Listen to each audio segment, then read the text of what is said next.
Dan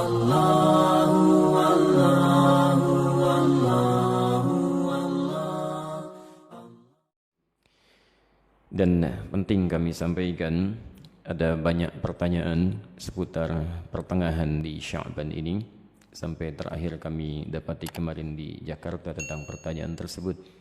Bagaimana tentang keterangan-keterangan hadis yang menyebar seputar keutamaan atau amalan-amalan di pertengahan Sya'ban, khususnya baik di malam Sya'bannya ataupun di siangnya.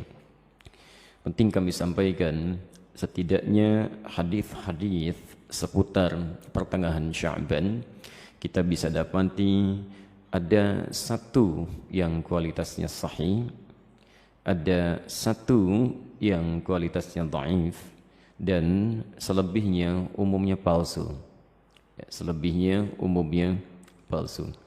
Saya ambil contoh yang palsu misalnya. Anda bisa temukan ini di kitab Ibnu Majah. Kalau punya kitabnya Sunan Ibnu Majah jilid pertama halaman 421, atau di Sunan Al-Baihaqi Syu'abul Iman jilid ketiga halaman 387, atau kalau Anda memiliki kitab Silsilah Al-Ahadits Ad-Dha'ifah karya Syekh Muhammad Nasiruddin Al-Albani, Anda bisa temukan di nomor hadis 2132. Baik, riwayat ini disampaikan oleh seorang bernama Ibnu Abi Sarba. Beliau mengatakan menerima dari Ibrahim bin Muhammad, beliau menerima dari Muawiyah bin Abdullah bin Ja'far, disampaikan dan disandarkan pada sahabat Ali bin Abi Thalib. Alhamdulillah. Hadisnya barangkali sangat populer, pernah Anda dengar.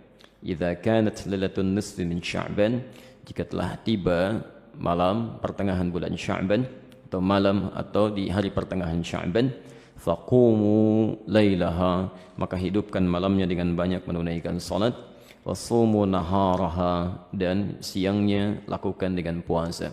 Faman min mustaghfirin, maka siapapun yang bermohon ampunan kepada Allah, maka Allah akan mengampuni orang yang memohon ampunan itu. Pernah dengar hadis ini? Itu statusnya palsu ya. Hadisnya palsu. Hadisnya palsu. Cacat palsunya ada pada seorang bernama Ibnu Abi Sarbah, orang pertamanya. Ini dinilai oleh para ulama hadis sebagai orang yang sering memalsukan hadis. Adapun yang dhaif Anda bisa temukan di Asnal Matalib jilid pertama halaman 84. Itu disandarkan pada Aisyah radhiyallahu anha, bahwa satu kali beliau kehilangan Rasulullah sallallahu alaihi wasallam di malam pertengahan Sya'ban. Faqadtu Rasulullah sallallahu alaihi wasallam, dan itu bagian Rasulullah menginap di rumah beliau.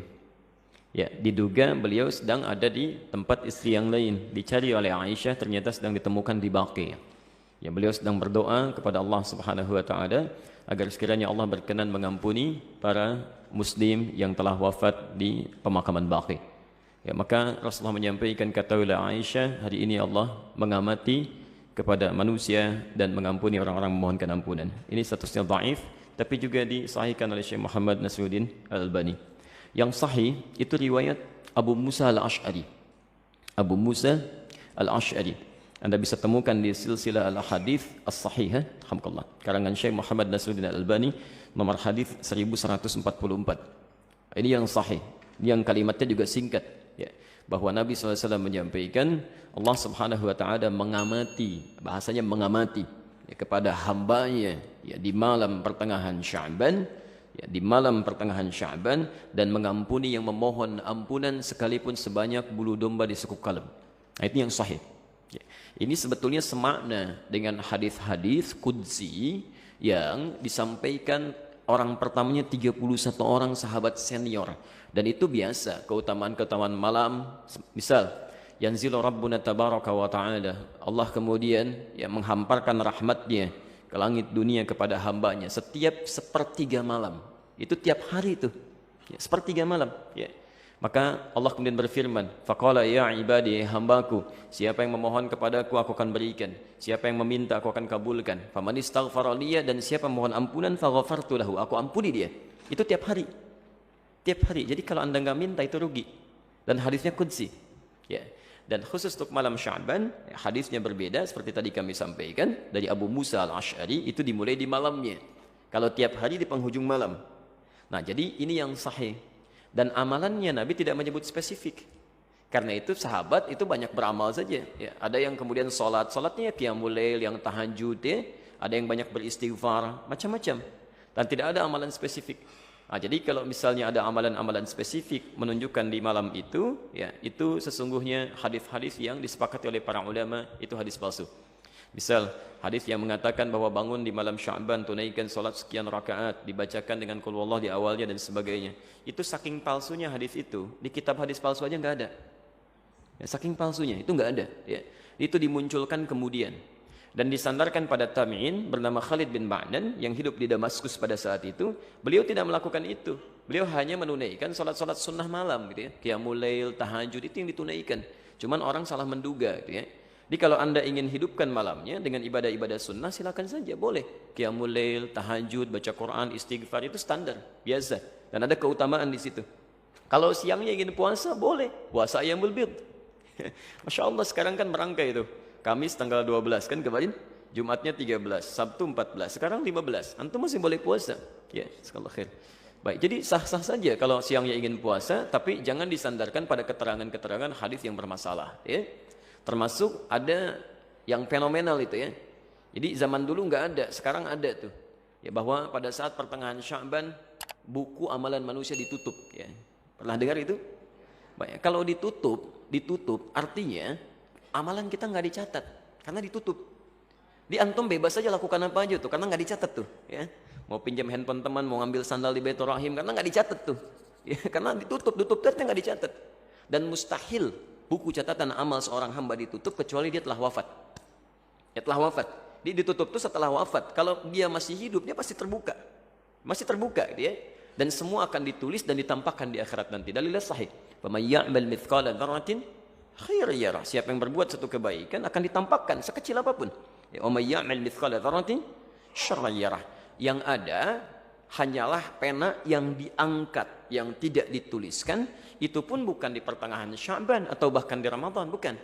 Hanya dikhususkan pada 3 golongan tertentu. Rafi'al qalam an thalathin, kan? Atau an thalathah. Diangkat pena, tidak dituliskan hisabnya dari 3 golongan. Anis sabiyyi hatta yahtalima, dari anak kecil sampai dia balik. Jadi kalau anak kecil tidak sholat, dia nggak dihisab oleh Allah sebelum dia balik.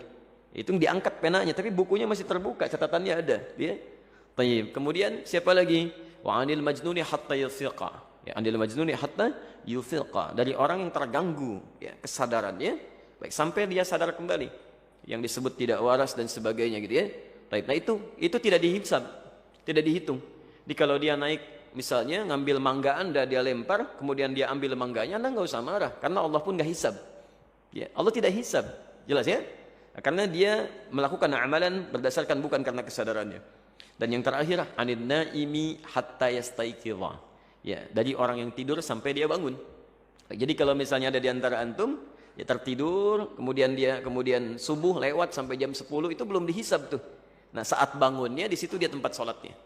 Ya, tapi bukunya tetap terbuka, nggak ditutup ya. Kalau ditutup artinya sudah meninggal dunia, sudah selesai. Baik. Dan tidak ada kerjaan malaikat nutupin buku, dibuka lagi tuh ya. Tolong tanyakan kapan ditutupnya, kapan dibukanya tuh. Oke. Jadi itu di antara amalan-amalan yang barangkali penting untuk disampaikan. Jadi tidak sepenuhnya keliru juga beramal di pertengahan Sya'ban, tapi juga tidak sewajarnya jika kita melakukan amalan yang tidak pernah ada dalilnya, ya sekaligus juga tidak ada ketentuan dan contohnya, itu barangkali yang coba kita hindari. Kalau beramalnya silahkan, karena tuntunan umumnya ada, hadisnya dan sebagainya. Tapi amalan-amalan sunnah yang memang pernah diajarkan dan dicontohkan untuk dilakukan. Saya kira jelas ya.